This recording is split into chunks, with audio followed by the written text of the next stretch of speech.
We've got Jeremiah Grossman, founder and CTO of White Hat Security. We've got Michael Coates, Director of Security Assurance at Mozilla. Chris Evans leads the Google Chrome security team. Adam Meehan's the Security Program Manager at Google. Zane Lackey is here from Etsy, and Alex Rice is representing the Product Security team at Facebook.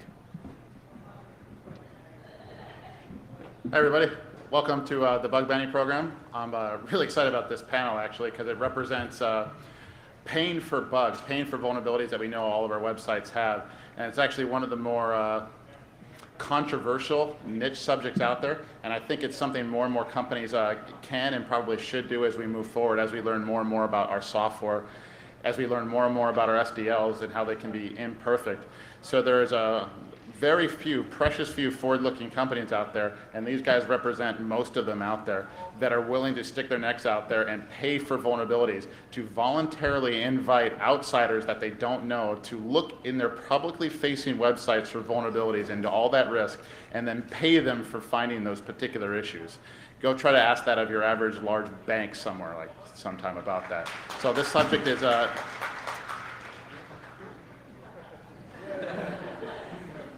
all right, cool. Yeah.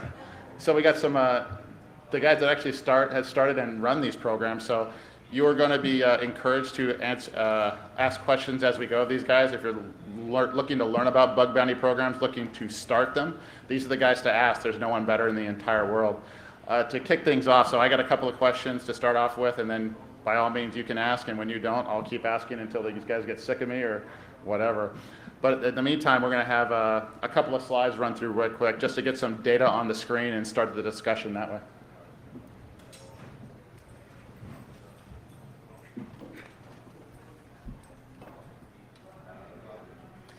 Thanks for that, Jeremiah. So I'm actually going to start with the kind of conclusion here that a lot of us will probably get to, so I hope you don't mind me ruining the surprise. When you pay people for bugs, you get more bug reports, and when you get more bug reports, you're able to fix more bugs, and your users are generally happier. And they're happier because they're more secure, and they actually haven't had to do anything or trade anything for that. So that's always a little bit of a win there. A couple of data points. This is what it looks like. This is our graph of the amounts that we paid out per month since we launched the program back in November of 2010. The reason why I'm showing the dollar amounts here rather than the raw number of bugs is that it's really quite a good proxy for the severity of those issues, right? The dollars that you're paying kind of match up with both the number of bugs times the dollars paid. So you can see we had this huge spike, and then it's kind of been tailing off here towards the end.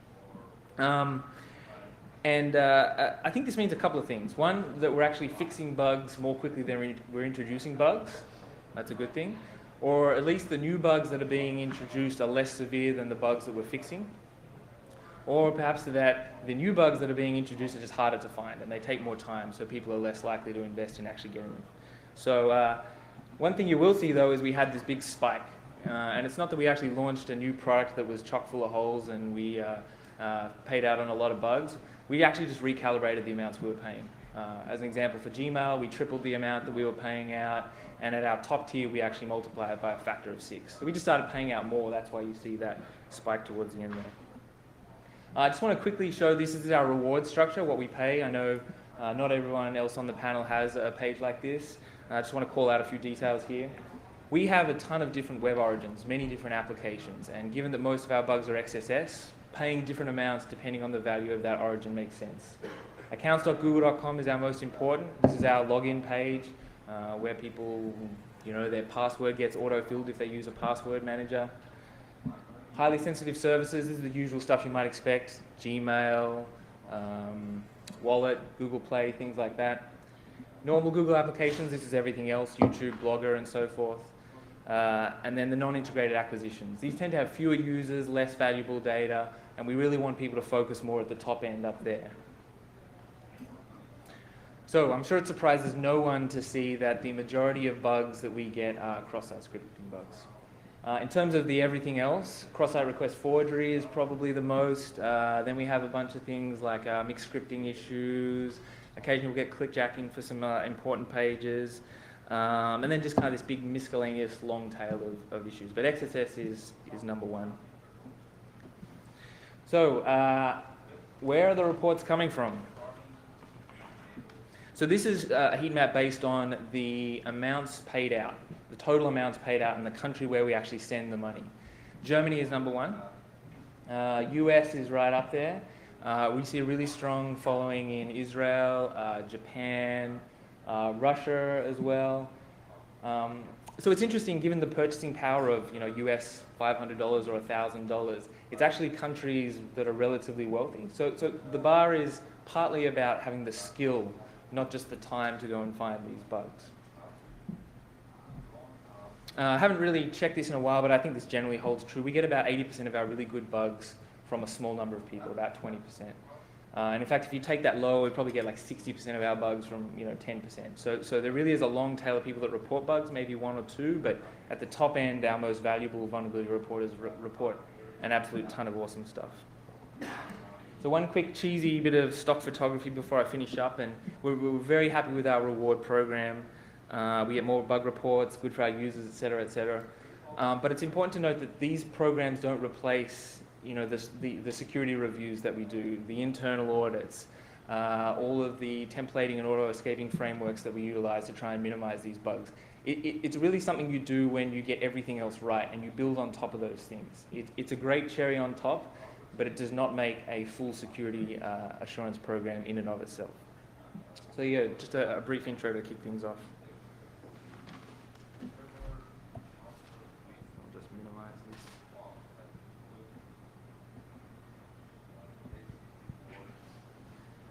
So I'm Alex Rice. I run the product security team at Facebook, and it's our team that's responsible for the bounty program on Facebook side. You'll hear from a slightly different Google program on the Chrome side. They're split between the web bugs and the Chrome side. At Facebook, our program's all wrapped up into one large product because we don't have those clear product lines between groups. Our program's a bit younger than the Google program. We've been going for coming up on a year and a half now.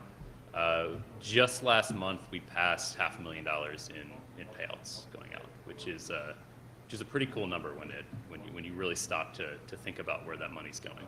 And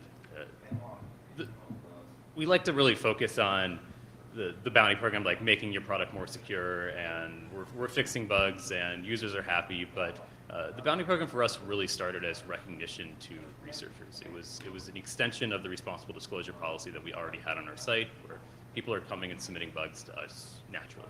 And before we started paying money, we had a number of different ways we would try to show recognition for people who were actually helping Mike make the product better without the actual monetary rewards. But the rewards really changed the dynamic of how these people are coming to your site and how frequently they're going to come back and submit new bugs.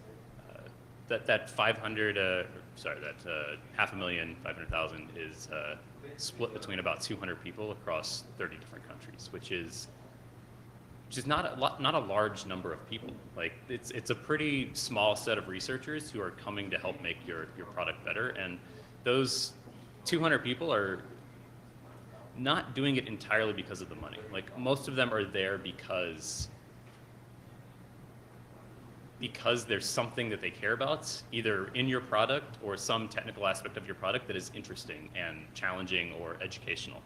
And that's one of the really subtle benefits of having a program like this, is you're engaging one of the most active user bases that you have in a very, very meaningful way. We've slowly expanded the scope of the program based on feedback of what we learned as we went along. We started out with a pretty limited scope of what we would accept bugs for, and the bar initially was basically any vulnerability that could potentially impact user data on the main Facebook.com product, and because that's what we cared about the most to start with. Like that was the value for us. But as time went on, we started to get bugs submitted across a wider range of areas there. And going back to our original goal in launching the program is to facilitate people who are trying to do research into whatever it is that's interesting to them about your product, and that's not always user-facing product bugs. So we expanded the scope of our program to include some third-party stuff, and then eventually ended up at the point where we included all our infrastructure. So the corporate side of things, things that aren't necessarily touched by our normal users, and the scope now basically boils down to anything that Facebook is putting out on the internet anywhere on our IP space, whether or not it's a user-facing product or not. And that encourages different skill sets to come try to attack you that we weren't necessarily targeting in the original thing. It enables things like network penetration testers rather than people just looking at web ads. And I feel like that's where these tend to naturally gravitate to, is you start getting bug reports in wherever you have problems. And going back to the original goal of supporting the researchers, that's so really important to keep in mind and be flexible with whatever people happen to be sending your way. Let's get into questions pretty soon. I'll just pass this along. Yeah, let's continue that narrative. Let's hear about the either from your perspective on the bounty programs, and also just more about the general bounty program itself. Or if you have more to add. Sorry, do you want me to just say something about the Chrome program? Or you want to Yeah, like some of the highlights about it, just so people can get a feel for what the bounty program entails. Sure, I'll just kick out a quick couple of stats from the Chrome program. So I'm Chris Evans, look after security for Google Chrome. We launched our bounty program back in January 2010, so it's been going a bit longer than our web program. Although the success of the Chrome program did feed into our decision to launch the web program. We've had just short of 500 rewardable bugs as part of the Chrome program in that time. So that stat gives you an idea that if you sort of launch a program and stick with it, that's the sort of level of benefit you can get. 500 bugs that have been eliminated from the Chrome browser that may otherwise have existed without this program. So that's sort of a raw figure of improvement. Total payouts about $750,000. That includes rewards for bugs, and more recently we've introduced a more competition-like format called Ponium, and that pays out very large payouts, but for a very hard piece of work. I'm Zane Lackey. I run the program at FC. We're probably the newest program here by far. We launched about a month and a half ago or so. And just kind of stats-wise, I think we paid out around 25,000 or so. And really, I mean, a couple of things Alex said, I just want to reiterate real fast of you feel that a lot of the driving force behind a lot of the researchers is not necessarily the money.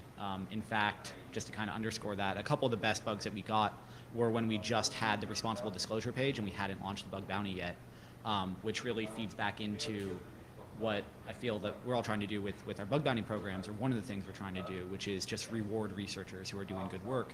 And that's the reason why when we launched our bug bounty program, we went back and actually retroactively applied it to people who had reported vulnerabilities from the start of our responsible disclosure page. Hey, I'm Michael Coates at Mozilla.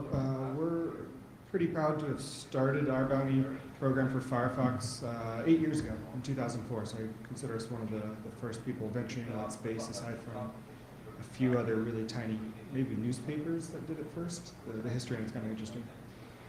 So we've done this since 2004. Originally, we started this and still maintain.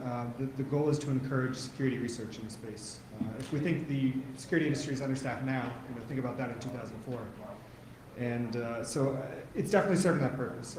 You'll find, I think, through this discussion that everyone, I'm guessing, at least Mozilla, highly thinks this is a great idea. Bounties are fantastic. I mean, we've been through the ups and downs. There's lots of things we've learned. But in the end, it encourages research, and it ends up with users being more secure. And that's a huge win. In terms of statistics, we started back in 2004 just paying $500 to start the program for bug. Around 2010, we jumped that up to $3,000. I think we've paid just under $700,000 in the last few years. And we have that both for Firefox and for our web properties. So we started the web properties back at the end of 2010. Again, led by the success of seeing Firefox with the ultimate goal of protecting users.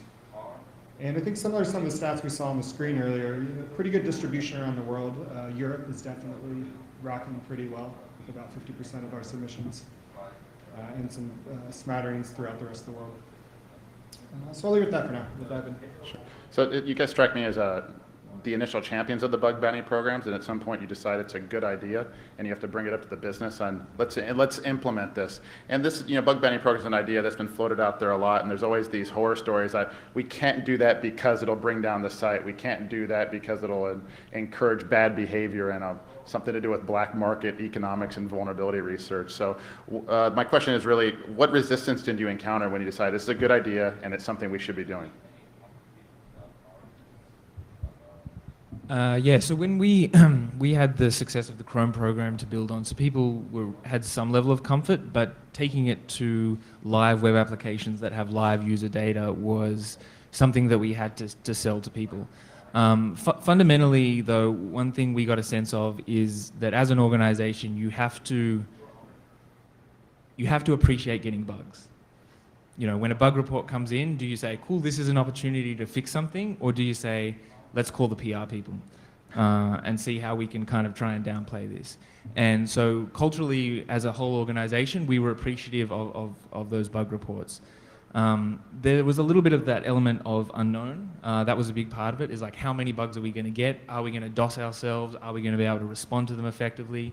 The cache was less of a concern than the resource constraints. Were we going to be able to handle it or drop the level of service that we already give to all the bug reporters that we already get? Instead of responding in 1 day, we'd go out to 10 days. So the way we kind of mitigated that was just, building a really kind of rigorous and robust process, having good everything in place, being able to scale up in terms of people that were committed to triaging those bugs and making sure we had the engineers on site to fix them. And that, we convinced people that it was worth trying. So did you guys have similar experiences among you, or is there something different entirely? No resistance, a lot of resistance, a lot of selling? I'd add to that a little bit, because I really want to underscore what he just said, which is the most important part in getting a bug bounty program out, is being able to respond to bugs that come out. That is the most challenging part across all organizations, and especially across any other ones. You have to have buy-in from engineering to get bugs fixed. And so when I start thinking about how you would go about getting into a program, I wouldn't start out with a bounty program. I'd encourage you to launch a responsible disclosure policy and let a few security bugs come in naturally and see what happens and see how you can handle them, and start getting a feel for how quickly you can get your engineering teams to fix bugs. And I mention that because most people have bugs that they escalate internally because like some internal pen tester or something found it, and you have a pretty good idea for how long it will take you to fix a bug that you report yourself internally. But when it's coming from somebody outside and you're not entirely sure what they're going to do with it or how long they're going to keep quiet and happy about it, it really changes the dynamics across the organization. And that's the most important thing to test and really get streamlined before you start going down this route. So the second part of your question was regarding black market. And I think that is an area that some people will see as resistance. The basic question being, how are you competing with the black market? We've heard stats like vulnerabilities can go for 50, 100,000, $1 million, depending on what that is on the black market. How will your bounty program that's 500, 3,000 or whatever compete with that? And I think it's interesting to frame that question correctly in your mind, and really the answer to that is you're not competing with the black market. What you're doing is targeting a different market of people that don't want to be part of that. If you think of an individual in a university that wants to get into security and is dabbling with research, if they find an issue in your site, there's a pretty big uphill climb for them to then take that and seek out the black market. We've heard about it, but what does that mean? You don't call 1-800 black market very easily. And then say you do sell it to the black market, you're going to get $100,000. They ask you for your bank account. Okay, you're going to hand over your bank account info to this black market group. There's a huge barrier to entry and a lot of different moving parts. But on the other side, we provide a legitimate route where somebody can go and not worry about crime with the individuals you're associating with. They can get recognition, they can use it to build their skills, and get a fair amount of money. Some of the people that we pay, depending on where they are in their world or where they are in their career, that amount of money is pretty significant, and they do well by getting those bounties. Just to take a moment, does anybody have any questions before I move on? Is there any questions? Yes.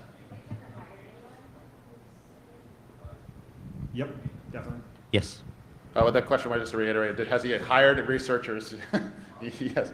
Uh, 3, really. Cool. So it's a recruiting tool for you guys. Not that you would need AppSec people, really. Any other questions? Yes. I'd like to say a line here because I'm traveling all the way from India. I'm speaking today, and most of my expense to travel to the US. This is the first time I've come to the US. Was paid by I use the money from Mozilla's bug bounty program.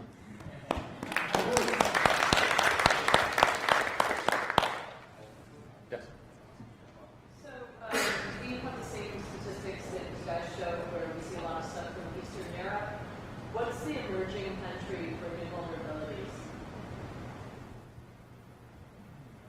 Is that the question? Where the researchers from? The emerging countries where they're from? Where do you think is the new country where we're going to start seeing more and more faults of products? Like vulnerable reports, you mean? Yes. Okay. So we see a lot of reports from India. We don't actually pay out all that much. So we tend to see a lot of reports that either don't end up qualifying because they don't meet the severity threshold. But I think the enthusiasm and the energy is right there. And I think over time, as the skills continue to increase, I think that will be a big market.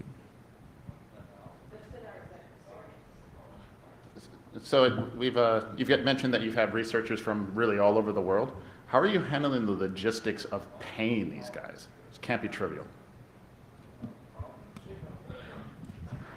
I think it may depend what size organization you are. Like Google's quite a large company, so some internal processes already for me to just piggyback on to pay anyone anywhere. Yeah,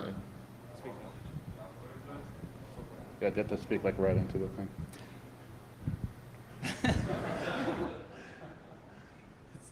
Sorry. Okay, is that working? There we go. So what Chris was saying, and I'll echo the exact same thing, which is it really depends on the size of the organization that you have. Like Google, it sounds like, has very strong internal infrastructure to piggyback on, ways to pay people through AdWords and checkout. That's how I imagine that works. It was that's the first route we started going down at Facebook, and we don't quite have that internal infrastructure to readily available to just pay money to people anywhere in the world. So it actually ended up being quite a large hassle to go figure out how to pay people. And the biggest hassle with it is figuring out how to do taxes for people, which means you're like actually now collecting W-9 forms and W-8 BN forms and social security numbers and EINs and all types of scary numbers that you don't really want to be asking security professionals for. But at the end of the day, I think that's, while it's one of the more tricky aspects of it, it's not this roadblock that you're going to hit. Like the reality, you can probably find someone in your accounting or finance department who can help out with that. We started out with using PayPal and Western Union for everybody, and quickly hit a lot of problems there with our PayPal accounts getting shut down and Western Union putting fraud alerts on us. And it looks a little suspicious when you're just sending out a bunch of money to random people in Eastern Europe and India. So we ended up switching to these reloadable debit cards from Chase. Basically, it's relatively straightforward to get your own credit cards printed through any major bank. There are positives and negatives to that. The main positive side from our perspective is you can very quickly get money to people once they have the card. You just put more money on it, and they just have money right away. The downsides are it's not quite the same as cash. There's small fees associated with like using an ATM card at an ATM, like $2 to $3, which is something that we try to compensate for on the other side. But at the end of the day, it's not some insurmountable problem that you can't get past. Any other questions? Yeah. So what do you guys think about creating like an industry coalition group, something more formal where researchers can coordinate through some central authority that people that are paying bug bounties can also coordinate that? So, just off the top of my head, maybe sharing payment systems, for instance, sharing information about who's reporting what bug to whom and what kind of research they're doing. environment for researchers to collaborate and work together and talk about techniques and share. What do you think about creating something more formal rather than what it is now, which is kind of like everybody's doing their own thing, and yeah, we talk about it, but we don't really have anything around it. So I think the interesting model to look at for that is how people do responsible disclosure now. And every company has a security app mailing list, and that's any attempts in the past to centralize things like that haven't really panned out. I would, I don't know, I would try to look at that as the closest model to it before that, and I think there's a lot of good reasons why people maintain their own security contact forms before for this. And this is really just an extension of whatever your security contact form is in the first place. Yeah, it also sounds very similar to the ZDI model, if you're familiar with that. A ZDI is kind of a third-party system that pays their researchers for vulnerabilities and turns around and provides them to companies at some point and has a profit model of some sort that I won't attempt to explain.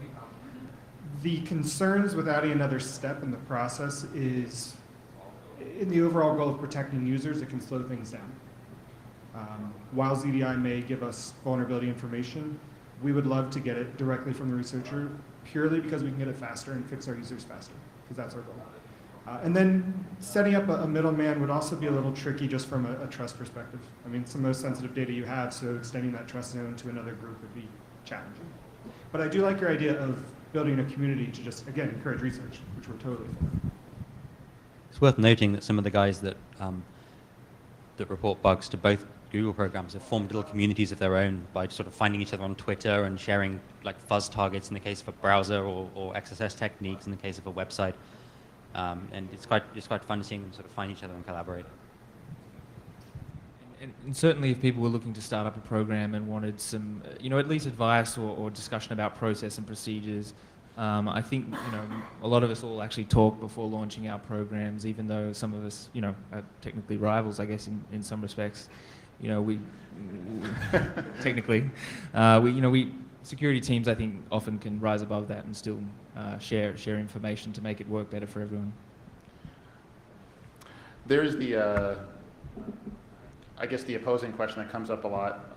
You're investing a lot of dollars in your bug bounty programs. Why aren't you instead just investing these dollars into your SDL programs instead? Make a better SDL and we won't have to pay for bugs in production. I think the answer is if you really care about security, you do both. So anyone that runs a security program will know that no matter what you do, there's always some percentage of things you will miss. There's no way to be perfect. And that's how I, when I've heard this question before, I've restated. I mean, I would love to invest more money earlier in the life cycle and be perfect and have nothing ever slip through. But I haven't found that correct dollar amount. But what we do have is a system with multiple checks and balances and a way to leverage a much larger community that wants to help push the end goal of security. So we do both, just like was said. But this is just another step. And if you're not doing this, somebody's finding those bugs. They're just not telling you. So consider that when you think about a bounty program. I mean, I can see there's an argument to be made that it makes more sense for people who are in the cloud, and the cost for us for fixing a bug that exists in production is much lower than, for example, Adobe or Microsoft or Oracle. I guess we also have a couple of browser vendors up here, though, but they have excellent auto-update mechanisms, which I think is a factor there. So I think it's no surprise that the people that are running bug bounty programs at this stage are the ones that can push quickly and cheaply and easily. I'll just add one quick thing to think about. Let's say you have a security team of say 20 very talented individuals. So think of the amount of bugs they can find before release, and then imagine if in addition to that you've opened up this bug bounty program to the world, there are thousands of talented individuals who might come and help secure your product. So it's just a numbers at some stage in wider community. So that's the one to press it on that one a little bit. I would have thought the same thing, but the numbers seem to play out differently, that there's thousands of people who can try, but it seems like there's a real shortage in AppSec people. It also seems to clump. Most of the bugs are found by a small set of people, and it also seems like, since you guys seem to share data, are you seeing different researchers find bugs in your products and services, or the same ones, or what's the overlap there? There's two very broad angles to that. There are a small set of people who are like, I would say, doing this for a living and really like hitting the programs all over the place and trying to find like the maximum number of bugs. And then there's a smaller number of people that are focused in like very specific areas of the individual products that tend to find the higher quality bugs, the more interesting bugs, and there's very clearly a place for both of those of those skill sets. And so while on the one side the people who are really good at producing a high volume of bugs tend to be a pretty small community that's spread across all the properties. The people who are the long tail of that, who find like the very interesting bugs, who do like very deep dive research into very specific components of your site, those tend to not spread out across your products. And even in our own program, those people will focus on very specific parts of Facebook rather than branch out all over the place. One thing we've seen over the years is we have a number of people that are continually involved, but we get about 15 to 20% churn. And I think we attribute that to people that have tried research techniques that have worked for a while and then kind of dry up. But also it shows that more people are coming into the program. So we're continuing to grow, talented security people, which is part of the goal. There's lots of definite overlap, though. I look at their like Hall of Fame and I recognize almost every name. Wow. Yeah, the same goes for us. Any questions? Questions? Yes, sir. What kind of analysis have you done on pricing bounties and also gambling metrics? Change the pricing or why pricing the pilots increase the tax schemes? People that aren't reporting vulnerabilities, we've seen people try to. So the short answer is we've all changed our pricing structure since we started. In us in particular, we tend to fluctuate what we'll pay on individual bounties based on how difficult we think they are to exploit at that point in time. So there's times when XSS was higher at the beginning than it is now, so we're paying more for XSS now than we were when we first launched the program, because most of the low-hanging XSS has just eradicated at this point.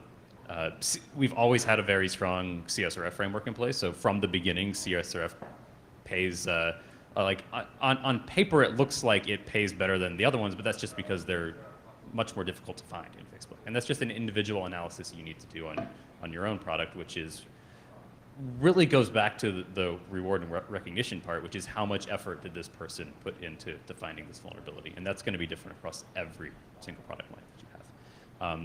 On top of that baseline per vulnerability, we pay bonuses on top of bounties, which is not the most transparent process. It basically boils down to us yelling around the room, which is like, how cool was that bug? And just bumping it up based on the cool factor of it, which may be like new research or an area where we didn't think a bug was possible, or a new exploit technique or something like that. And that's an incredibly arbitrary thing, and really boils down to what the security team is impressed by. Certainly when we set the initial figures, we kind of just made them up, right? It's very hard to, we just did, and then we adjust over time based on what we're seeing. And our big concern and why we publish our reward structure is to incentivize, basically it's our message to tell people what we care most about through the dollar figures, and really encourage them to focus on those areas. And then as we find that bugs drop off in those areas, we would consider then increasing it, because it's basically the more money that's on offer, the more time people are probably prepared to invest looking in that area. So we really react to the bugs that we're seeing, and I think there's a part of your question about, do we look at, say, scans or where people are testing? Not so much. We're more reactive of like, what are the actual bug reports coming in, and adjust on that. Is there another question? Sorry, in the back. Is there any, ever any backlash from the researcher community if they don't think they're getting enough money, that you think that what they found is cooler, or they spent more time working on something, or maybe they felt that they found something first and somebody found it simultaneously? Have you guys resolved that? I'll answer that very quickly. Surprisingly much fewer arguments than I expected. Partly for us because we give a guideline that we can point to and say this is the reason, and we also try and give them a real, honest, technical reasoning behind our decision. And also I think we've built up some credibility over time, certainly for our repeat bug reporters, that we do think about things and we've paid them in the past a reasonable amount, and here's the reason why we didn't do it. We expected a lot more pushback, and we don't get that much. Yeah, I think the key on that too is just explaining in plain language, like, we made this call because of this, like, here's why. And when you kind of put that out there and don't just say, oh, here's a number that we've arbitrarily assigned, you say like, hey, it was this category of issue, we found like we think that it's worth this because of this, or here's the reward we've assigned because of this reason, and just be as transparent as you can with researchers. We've been pretty shocked by how cool everybody is about that. Yeah, one big key there is to have it clearly documented publicly. So they don't think you're just making it up every time, even if you are clear about it. Because then you can point back and say, this is what we tried to guide people on, this is what it means if it was unclear. And we've had good responses to that. A quick question and poll the audience. How many people are here are actually thinking about deploying a new bug bounty program? So a few of you. Okay, cool. The gentleman here, yes. So I'm looking and the argument I'm trying to get together before I approach my executive team is funding. But how did you guys help work with them saying, I want to open this up to the world to start acting? Oh, by the way, pay the money, so put this much money aside for us to pay this guy. Yeah, how'd you budget starting off? So I think the number of bugs you're going to get is probably pretty proportional to how big of a target that you are. And you have a lot of control over how big of a target you are based on, you have a lot of inherent knowledge of how big of a target you are based on how many bugs are coming in naturally through your existing disclosure policy, which I would cycle back to make sure you have one of those in place first. So you can use that as your initial baseline and try to extrapolate from there of how much that's going to increase. You also have a lot of control over what you set bounties at. So there's a lot of much smaller, there's a number of far smaller bounty programs on the internet that pay between $5 to $50 for vulnerabilities. And if you're concerned about budget issues, start off with that. Like, start off with something that's considerably lower and map from there. And using us as the big, in the grand scheme of things, $500,000 in our security budget is not much. It might be depending on the size of the company, but you can easily match that up to what you're expecting to do there. And something else I would throw out there is consider putting a cap on it. Like, we have $100,000 in bounties to pay out this year, and like the first 20 people to report it get it. And I don't think you would get much pushback from the community with a program like that if like budget is the constraining factor and you're in an organization where you have to have a very clearly defined budget around what you're going to pay out. Was there yeah, so given that finding bugs or getting bugs reported into a bug bounty program indicates areas where you are failing, how do you take that information and feedback out to that to make sure that you constantly I think you answered the question with your own thing, but it's make sure you are doing that. That's going to look different across whatever the vulnerability category is and whatever your team is. But absolutely, we look at the. Oh, great, yeah. I'm glad you all approve. We absolutely look at the vulnerabilities that are coming in and do an analysis on why that vulnerability existed in the first place. And there's a long range of issues for why that might be, but you can absolutely identify failures in your SDLs. Yeah, we've just a little bit more on that. We've started doing a lot more work on looking at every discrete vulnerability, particularly around XSS, and categorizing the root cause, and then using that to drive specific changes further down the chain, and also mapping the trends there, because it's actually a really good way of kind of mapping trends, because other bug sources are kind of inconsistent, like internal pen tests or whatever. This is kind of this nice, reasonably consistent set of bugs that are always coming in. So the trends tend to hold some value in that respect. Yes, sir.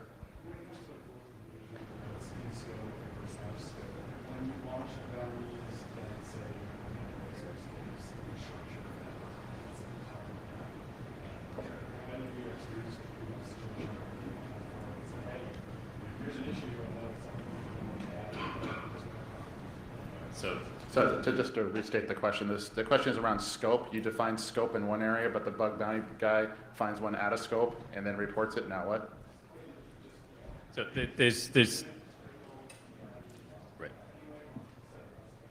Yes, we have one outside of scope. But the two things that I would say to that is the first one is just being like as transparent as possible up front. That's a common trend across all the different things you're going to hit. And you're like, you need to be transparent across this.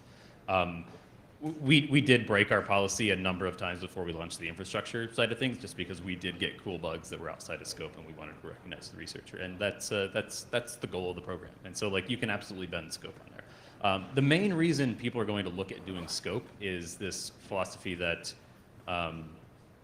you're going to somehow steer people towards there, and everything else is going to be off limits.